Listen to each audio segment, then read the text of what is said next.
ప్రదీప్, పరిపాలన మారంగానే తెలంగాణలో ప్రజల జీవితాలు ఎందుకు తలకిందులైపోయే పరిస్థితి వచ్చింది? కాంగ్రెస్ ఖచ్చితంగా ఒక పథకం ప్రకారమే తెలంగాణను 1 by 1 ఆగం చేసుకుంటా వెళ్తుందనే సందేహం కలుగుతుంది. ఎట్లా అర్థం చేసుకోవాల్సిన అవసరం ఉంది?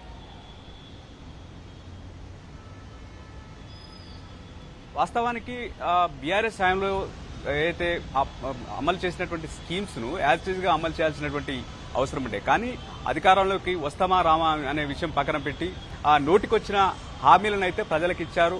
ఆ హామీలు పెద్ద ఎత్తున చెప్పడంతో కొంత నమ్మి ఆ పార్టీకి అయితే ఓట్లేశారు, అధికారంలోకి తీసుకొచ్చారు. కానీ వచ్చిన తర్వాత ఉన్నటువంటి రాష్ట్ర ఆర్థిక పరిస్థితి ఏంటి, దాన్ని ఏ రకంగా మరిన్ని ఆదాయ వనరులు సమకూర్చడం కోసం ప్లాన్ చేయాలి అనే విషయాలన్నింటినీ పక్కన పెట్టి ఇచ్చినటువంటి మాట ఏదైతే హామీలు 6 గ్యారంటీలు 420 హామీలు ఏవైతే ఇచ్చారో వాటిని అమలు ఎలా చేయాలి, ఏ రకంగా ముందుకు పోవాలనే దానికి సంబంధించి ఒక సుదీర్ఘ ప్లాన్ ఏవి వేయకుండానే కేవలం కక్ష సాధింపు రాజకీయాలు, డైవర్షన్ పాలిటిక్స్ వైపే దాదాపు 7.5 కాలం టైం స్పెండ్ చేసినటువంటి పరిస్థితి మనం చూస్తా ఉన్నాం. ఎందుకంటే బీఆర్ఎస్ పార్టీని టార్గెట్ చేయడమే పనిగా పెట్టుకోవడం వల్ల ఈరోజు ఇచ్చినటువంటి హామీల అమలు చేయకపోవడం, రాష్ట్ర ఆర్థిక అయితే రావాల్సిన వనరులను సమకూర్చడం పైన దృష్టి పెట్టకపోవడం వల్ల ఇటువంటి సమస్యలు అయితే తలెత్తాయి. దీనికి తోడు రేవంత్ రెడ్డి అనాలోచిత నిర్ణయాలు ఏవైతే తీసుకుంటున్నారో దానివల్ల ప్రజలైతే భయభ్రాంతులకైతే గురి కావాల్సినటువంటి పరిస్థితులు మనం చూశాం. మూసి, అదేవిధంగా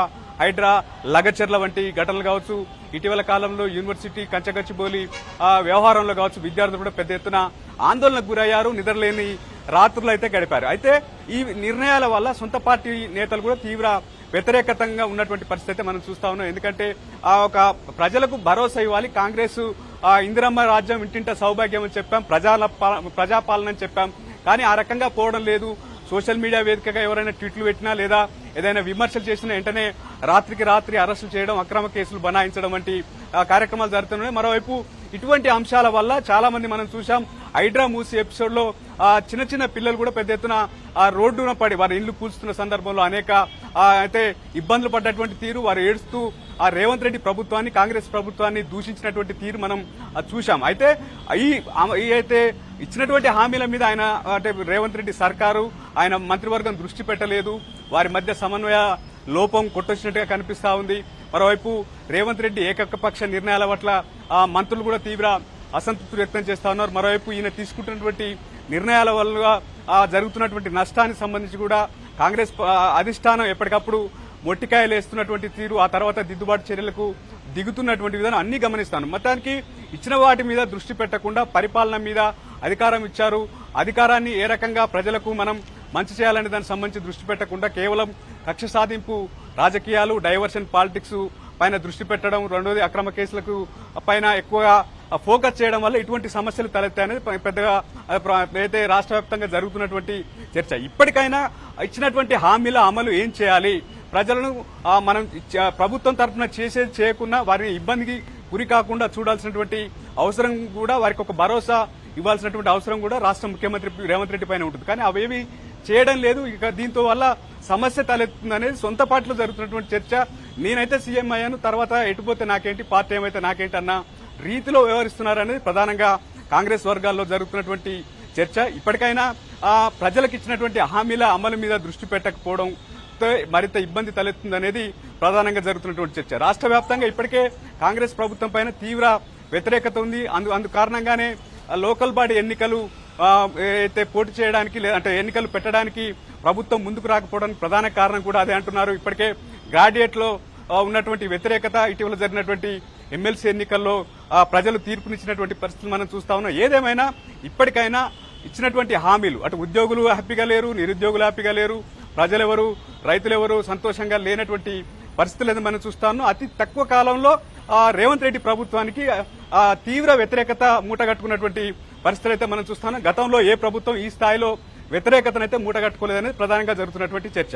అయితే ప్రదీప్, అడ్డగోలు వ్యాఖ్యలు చేస్తా ఉన్నారు, అటెన్షన్ డైవర్షన్ చేసే ప్రయత్నాలు చేస్తా ఉన్నారు కాంగ్రెస్ మంత్రులు కావచ్చు, ముఖ్యమంత్రి కావచ్చు, కానీ అసలు విషయం మాత్రం మాట్లాడట్లేదు. ప్రజలు అడుగుతున్నది హామీల అమలుకు సంబంధించి అడుగుతున్నారు, వాటికి సంబంధించి మాత్రం మాట్లాడలేదు. చేసేసిన అబద్దాలు మాట్లాడుతున్నారు. ఇప్పుడు ప్రగల్భాలకు పోయి మాట్లాడుతున్న మాటలన్నీ, చేస్తున్న తప్పుడు ప్రచారాలన్నిటికి సంబంధించి కూడా ప్రజల్లోకి వెళ్లి మాట్లాడగలిగే పరిస్థితి ఉందా? అసలు కాంగ్రెస్ నేతలు ప్రజల మధ్యకు వెళ్లి మాట్లాడగలిగే పరిస్థితి ఉందా?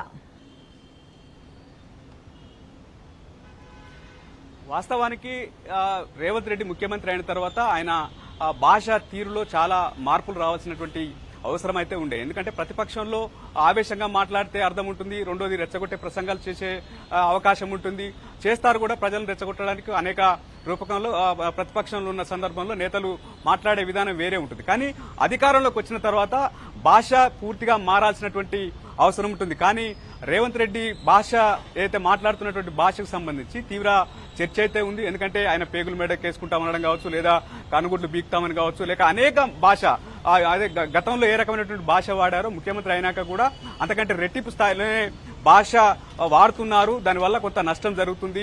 ఇప్పటికైనా భాష కంట్రోల్లో ఉండాల్సినటువంటి అవసరం అయితే ఉంది అనేది ప్రధానంగా జరుగుతున్నటువంటి చర్చ. చాలా మంది మంత్రులు కూడా రేవంత్ రెడ్డి మాట్లాడుతున్న విధానాన్ని అయితే అంతర్గత సంభాషణలో తప్పుపడుతున్నటువంటి పరిస్థితి అయితే మనం చూస్తా ఉన్నాం.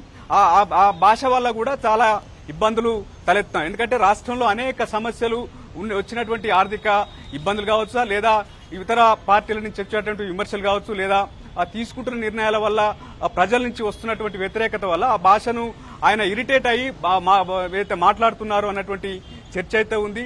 భాష కంట్రోల్ లేకపోవడం కూడా చాలా ఇబ్బందులు ఉన్నాయి. ముఖ్యంగా క్షేత్రస్థాయిలో కాంగ్రెస్ పార్టీ శ్రేణులు ప్రజల వద్దకు వెళ్లి తాము కాంగ్రెస్ పార్టీ ప్రభుత్వంగా ఇవి చేస్తున్నామని చెప్పుకునేటువంటి పరిస్థితిలో లేదు. అందుకు కారణంగానే మనం అనుకుంటున్నాం లోకల్ బాడీ ఎన్నికలు నిర్వహించేందుకు ప్రభుత్వం వెనకడుగు వేస్తా ఉంది. ఎందుకంటే ఇప్పటికే తాగునీటి సమస్య కావచ్చు, సాగునీటి సమస్య కావచ్చు, కరెంటు కోతలు, అనేక ఇబ్బందులు ఉన్నాయి. ఇప్పుడు రైతుల ధాన్యం కళ్ళాల్లో ఉంది, కానీ కొనే పరిస్థితి లేదు.